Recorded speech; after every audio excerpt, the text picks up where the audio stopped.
July 3, 1187, a date that would live in infamy, at least among the Crusaders. Because on this day, the Muslim leader Saladin harassed the Crusader column with constant cavalry attacks. Okay, so the Crusaders had just taken Jerusalem, establishing a Crusader kingdom there. And now they're on their way back to their base at Jaffa, but Saladin is determined to give them a warm welcome. He repeatedly smashed their rear guard, preventing them from accessing the nearby Lake Tiberias.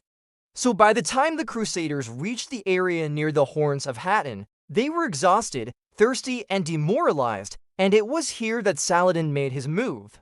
On July 4th, his forces encircled the Crusaders, who had camped on the barren plain between the two volcanic hills known as the Horns of Hattin. The Muslims then set brushfires to smoke out the Christians, and when they came out of their camp, launched a full-scale assault.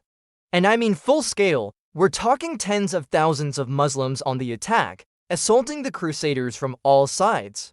To make matters worse, the Christian knights were weakened and dehydrated, suffering from dysentery and not having access to water for days. So naturally, they broke, and when their cavalry broke through the Crusader lines, capturing or killing many knights, including King Guy, Saladin's men also seized the true cross, a huge symbolic and moral blow. Saladin wasn't really a fan of the Crusaders, but he was especially not a fan of this guy, Raynald of Châtillon, because he was a pain in the neck. Seriously, in one source, he's called a treacherous criminal. In another, he's called a traitor. So what did Raynald do?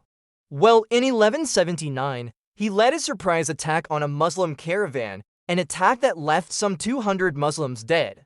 And then in 1182, he raided Mecca, killing and capturing Muslims there. And apparently he even desecrated the Kaaba, which is like the Muslim equivalent of the Temple Mount. So when Saladin captured Raynald at the Battle of Hattin, he decided to take things into his own hands, personally executing Raynald, supposedly with his own sword, according to some accounts.